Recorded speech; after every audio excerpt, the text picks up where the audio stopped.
De quoi est composé un vaccin? Moi, je ne le savais pas moi-même non plus. C'est grâce à Philippe Gendroc que j'ai eu le bonheur d'inviter récemment sur ma chaîne YouTube que je l'ai appris. Alors, je reprends son livre que je vous représente, Pandora, la Bible du vivre et laisser mourir. Et le chapitre 23, justement, traite de la composition d'un vaccin. Il répond à la question que je viens de vous poser, que vous pouvez poser à votre médecin généraliste de famille. Qu'est-ce qu'un vaccin? Eh bien, on vous dira que un vaccin, c'est un ingrédient qui vous permet de vous protéger d'une maladie X ou Y. Donc 11 vaccins vont vous protéger de 11 maladies, y compris de l'hépatite B, qui est une maladie sexuellement transmissible, je crois, bien, et qui concernerait donc, d'après le lobby pharmaceutique mondial, des enfants de 18 mois. C'est dire que la direction des droits sexuels est en effet prise également par l'empire vaccinal. En tout cas, un vaccin, c'est de l'aluminium et du mercure, qui sont quand même des éléments, ça a été dit, je ne vais pas revenir dessus, qui sont neurotoxiques. Mais un vaccin, c'est aussi des ingrédients que vous ne pouvez pas imaginer. Alors on va les prendre les uns après les autres, même si je ne pourrais pas en faire la liste exhaustive aujourd'hui. Dans un vaccin, figurez-vous qu'il y a du poulet, des embryons de poulet. C'est-à-dire qu'on aura des avortements de poulet qui vont servir à la composition de ce vaccin. Il va aussi y avoir du chien dans le vaccin, des reins de chien et des reins de poulet. Il va y avoir de la souris, on y prendra des éléments constitutifs de son cerveau, et puis du rein de singe vert. Moi, j'ai jamais vu de singe vert de ma vie, mais a priori, moi qui descends d'Adam et Ève et pas d'une guenon, j'ai un peu de mal à me dire qu'à partir de maintenant, je vais me faire injecter à moi ou à mes enfants ce qui est constitutif du singe et du poulet et du chien et de la souris. Il va aussi y avoir ce qui, à mon avis, d'une certaine façon, fait de nous des cannibales, figurez-vous, des cellules d'embryons humains avortés. Nous trouvons de l'homme dans les vaccins, ou plutôt de l'homme avorté, de l'embryon humain avorté, des cellules de fœtus humains avortés. J'espère que vous avez bien entendu. Alors évidemment, des antibiotiques, des adjuvants, tout un panel d'antigènes, de conservateurs et de diluants, d'albumine humaine. Et puis alors on va trouver cette chose formidable, et c'est là où on peut interpeller l'UOIF, le CCIF, le recteur de la mosquée de Paris. On va y trouver du cochon, figurez-vous. Et oui, on va trouver de la gélatine porcine dans les vaccins. Alors, est-ce que les juifs et les musulmans sont autorisés à se vacciner avec du porc? Toute la question est là. Est-ce que plus généralement, les hommes sont autorisés à consommer de l'homme pour pouvoir se prémunir de maladies soi-disant qui vont leur tomber dessus? Alors, la question qui est posée aujourd'hui est particulièrement grave. Je pense que l'Église, je pense que les représentants musulmans, qu'en pense par exemple monsieur, allez, on va dire au hasard, Tariq Ramadan, il est pour ou contre la vaccination? Est-il favorable à l'augmentation du nombre des vaccins, et pense-t-il que la consommation de porc par l'intermédiaire des vaccins est légalement acceptable par les musulmans? Les juifs eux-mêmes, qu'en pensent-ils? J'aimerais bien savoir ce qu'en disent actuellement les rabbins. Sont-ils favorables à l'ingestion de gélatine porcine par l'intermédiaire de cette obligation vaccinale au profit toujours de l'empire vaccinal qui est manifestement en odeur de sainteté chez notre ministère de la santé et de notre gouvernement Macron. J'ai comme l'impression, par exemple, que les 11 vaccins, il y a un petit remerciement quand même à des gens qui ont donné du pognon. Parce qu'il y a un truc vachement simple dans les vaccins, et moi je suis toujours un type très terre à terre. Je suis pas contre les vaccins, personne n'est contre. Je suis pas contre les vaccins, personne n'est contre. Personne n'est contre. Mais qu'on m'explique pourquoi on fait un vaccin pour la rage à un gosse de 3 mois et un vaccin pour l'hépatite B. L'hépatite B, c'est le sang et le sexe.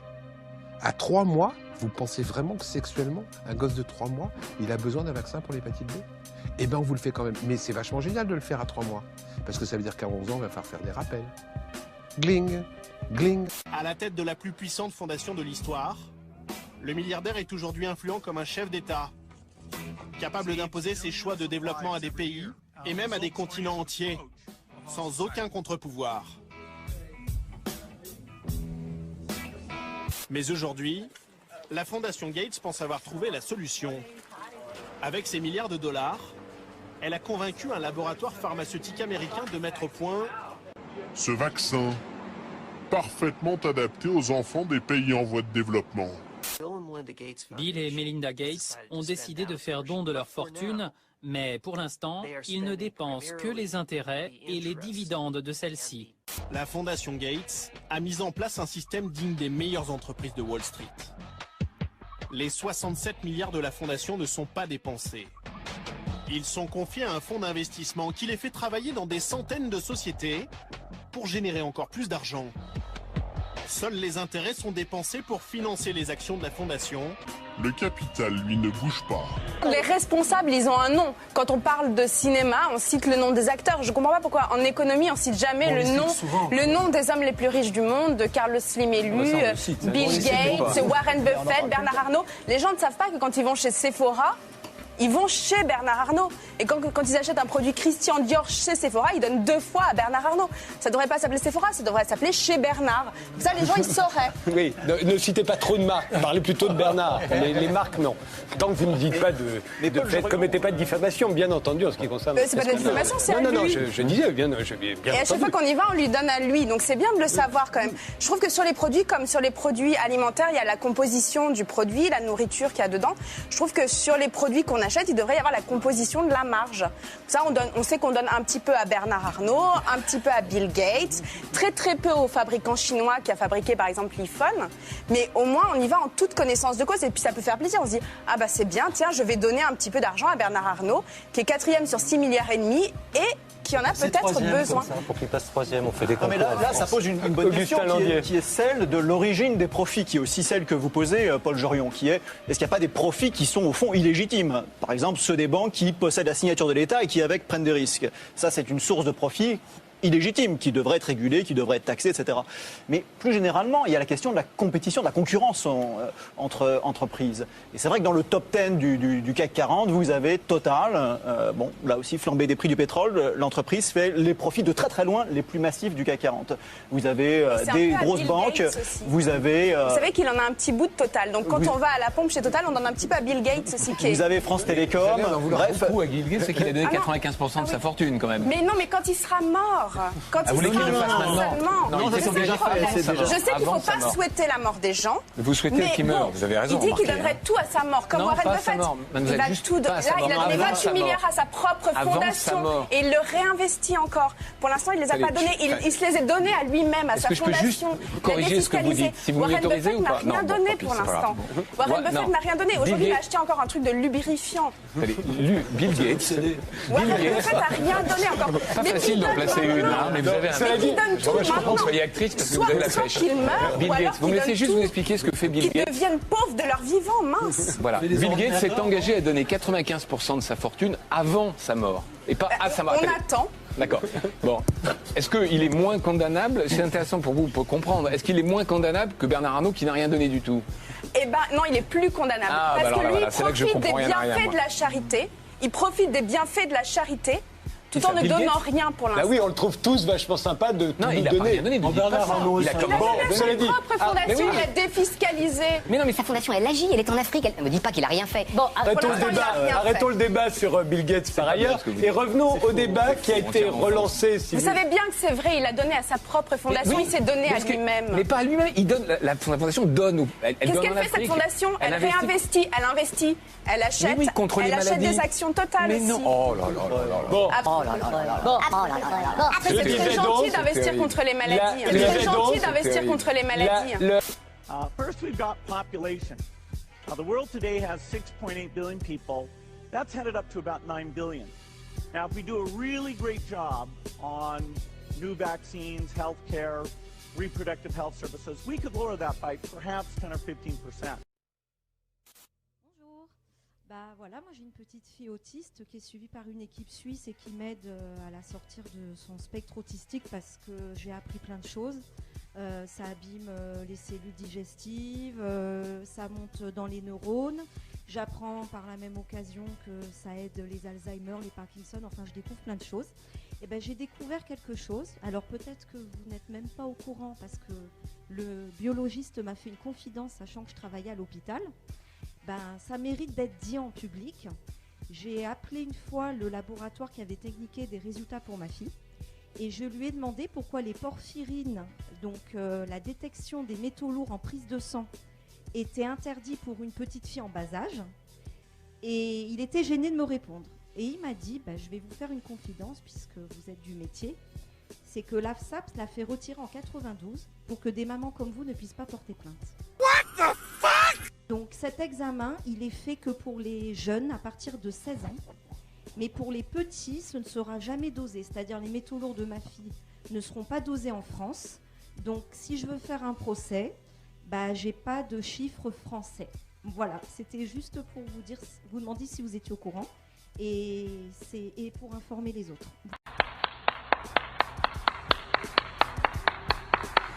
Ironically, however, the very innovations that are making possible dramatic improvements in human well-being are also creating new problems which raise the specter of an alarming and possibly catastrophic disaster to the biosphere we live in. And herein lies the dilemma that we all face. Let me illustrate. Improved public health has caused the world's infant mortality rate to decline by 60% over the last 40 years. In the same period, the world's average life expectancy has increased from 46 years in 1950s to 63 years today. This is a development which, as individuals, we can only applaud. However, the result of these positive measures is a world population that has risen during the same short period of time geometrically to almost 6 billion people and could easily exceed 8 billion by the year 2020. The negative impact of population growth on all of our planetary ecosystems is becoming appallingly evident. The rapid growing exploitation of the world's supply of energy and water is a matter of deep concern, and the toxic byproducts of widespread industrialization have increased atmospheric pollution to dangerous levels. Unless nations will agree to work together to tackle these cross-border challenges posed by population growth, overconsumption of resources, and environmental degradation, the prospects for a decent life on our planet will be threatened. The recent UN meeting in Cairo is appropriately focused on one of these key issues, population growth. But the controversies which have erupted at the conference illustrate the problem of coming to grips with issues that are deeply divisive and which have a profound moral dimension. The United Nations can and should play an essential role in helping the world find a satisfactory way of stabilizing world population and stimulating economic development in a manner that is sensitive to religious and moral considerations. Economic growth is, of course, an inevitable corollary of a growing population and is essential to improve standards of living. But without careful coordination, unrestrained economic growth poses further threats to our environment.